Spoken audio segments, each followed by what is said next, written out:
Eco park Bagerhat জেলা সদরে খুলনা মোংলা বন্দর মহাসড়কের পাশেই রঞ্জিতপুর গ্রামে অবস্থিত একটি ইকো পার্ক। এই ইকো পার্কটি তাজমহলের আদলে তৈরি করা রয়েছে একটি ভবন, যার নাম চন্দ্রমহল ভবন। 2002 সালে সেলিম হুদা প্রায় 30 একর জায়গা জুড়ে এই ইকো পার্কটি তৈরি করেন তার স্ত্রী নাসিমা হুদা চন্দ্রের নাম অনুসারে চন্দ্রমহল এই পার্কটির নামকরণ করা হয়। চন্দ্রমহল মূল ভবনটিতে যেতে হলে আপনাকে যেতে হবে পানির নিচ দিয়ে একটি টানেলের মাধ্যমে।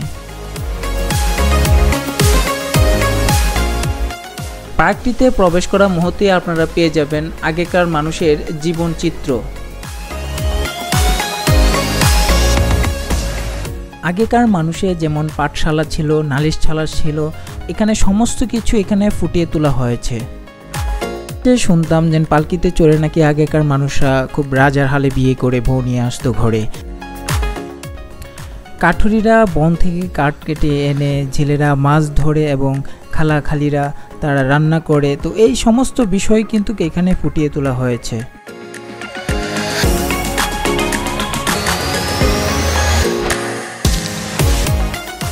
ঢেকির মাধ্যমে যে চালকোটা বা ধান বন্ধা এই দৃশ্যটা কিন্তু আমরাও দেখেছিলাম, এখানে এই দৃশ্যটাও এখানে রয়েছে।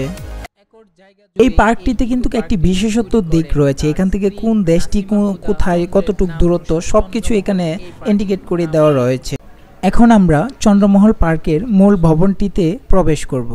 তো ওই মূল ভবনটিতে ভিতরে প্রবেশ করার পর আপনারা বিভিন্ন ধরনের জিনিস আপনারা দেখতে পারবেন, যেটা হচ্ছে জাদুঘর, চিড়িয়াখানাতে গেলে আপনারা দেখতে পারেন সচরাচর, কিন্তু আমাদের যে ঢাকার ভিতরে যে জাদুঘরগুলো রয়েছে, চিড়িয়াখানা রয়েছে, তার চাইতেও অনেক উন্নত মানের জিনিস কিন্তু এই চন্দ্রমহল ভবনটির ভিতরে কিন্তু রয়েছে।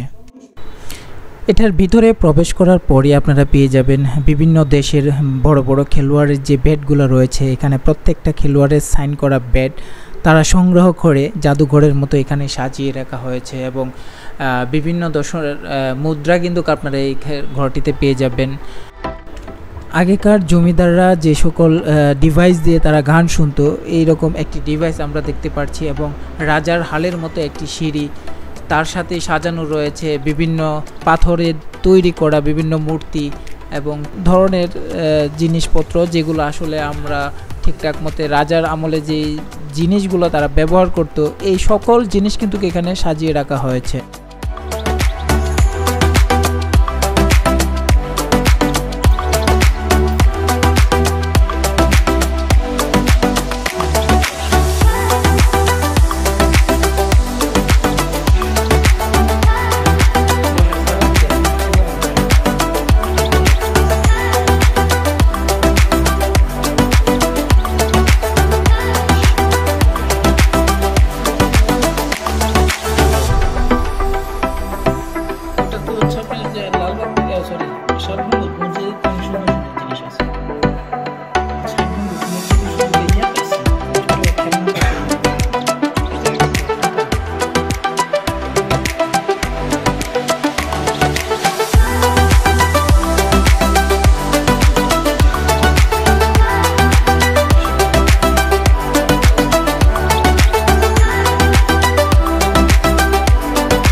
এখন আপনাদের সাথে পরিচয় করিয়ে দিব খুবই চমৎকার একটি মানুষের সাথে। দিলেতলা কোন জায়গায়? দিয়ালডাঙ্গি এই তলা বাড়ি। এটা কি মোটরে ঘুরতেছে না হাতে? না, হাত দিয়ে ঘুরে অনেক সময় ধরে ঘুরতেছে। দিয়ালডাঙ্গি এটা আপনার সরবপুরের ভিতর পড়ছে না? না, ওখানে সুলভ এগুলি যাত্রার মাথায়, অর্থাৎ তেঁতুলতলা। ওই দিলেতলার বাজার দিয়ে রামপালের দিকে আসছি, মেইন তেঁতুলতলার মোড়ে। হয় ওই দোতলা বাড়ি না, ওই এটা একবার ঘুরালে কতক্ষণ ঘুরে? ওই সাইডটি হয়েছে। এটা একটা বাটি আর একটা 50 টাকা, একটা কাপ একটা ফ্রি চালু হচ্ছে 50 টাকা। আচ্ছা আচ্ছা।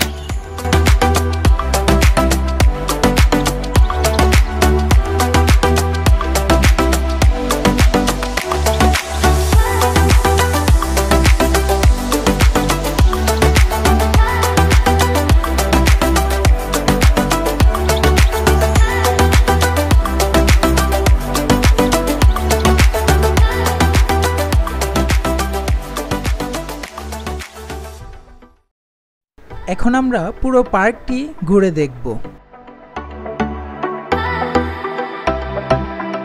এই পার্কটির এই পাশটাতে কিন্তু সূর্যমুখী বাগান রয়েছে এক পাশে, আর ঠিক মসজিদের একদম পাশেই রয়েছে, এবং টুরিস্ট পুলিশের ব্যানারে খুবই সাইডে।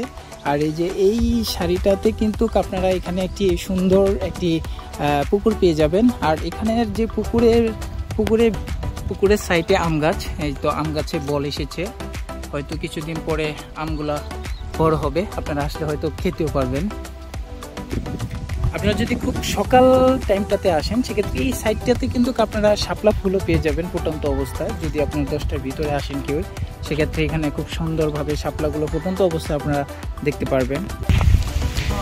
খুবই চমৎকার একটি টুরিস্ট পয়েন্ট, অর্থাৎ টুরিস্ট পুলিশের একটি বার্তা কিন্তু এখানে তারা দিয়ে রেখেছে, যে প্রকৃতির সৌন্দর্যটাকে যাতে আমরা ক্ষতি না করি, এরকম একটি বার্তা টুরিস্ট পুলিশ এখানে দিয়ে রেখেছে। এবং আপনারা যদি পারেন সেক্ষেত্রে এখানে বিভিন্ন বোট বা ট্রলার যেটাই পারেন এখানে নিয়ে কিন্তু আপনারা পুরোটা এরিয়া কিন্তু ঘুরতে পারবেন। খুবই সুন্দর সুন্দর করে কিন্তু এখানে যে নৌকাগুলো প্রদর্শন করাভাবে দাঁড়িয়ে রয়েছে, এখান থেকে আপনারা বেশিরভাগ সময় বিকালটা আসলে হয়তো আপনারা খুবই আনন্দের সাথে ঘুরতে পারবেন। এই পার্কে আসার পরে বাড়িটি কিন্তু আপনারা অনেকে মিস করবেন। আপনারা যদি খুব কম সময় নিয়ে আসেন তাহলে এই বাড়িটিতে আসতে পারবেন না, কারণ এই পার্কটা কিন্তু দেখতে যতটুকু ছোট মনে হয় আসলে কিন্তু পার্কটা অনেক বড়। একদম ঠিক পানির উপরেই কিন্তু এই ভাসমান কটেজটা তৈরি করা হয়েছে। এই পাশটাতেও পানি, ঠিক এই পাশটাতেও পানি, আর ওই সামনেটা হচ্ছে একটি ক্যাবিন। আপনারা আসলে ওইখানে খাবার অর্ডার করে খেতে পারেন। আর ঠিক সামনের পাশটা আপনারা দেখতে পাচ্ছেন, এখানে আসলে কাজ চলমান। এখানে এই যে ভাইটি হচ্ছে রং করতেছে, তো আর এখানে হচ্ছে ছবি তোলার জন্য কিছু ত্রিভুজ আকৃতির গোলাকার চিহ্ন করেছে, এখানে হয়তো বসার একটি প্লেস করবে।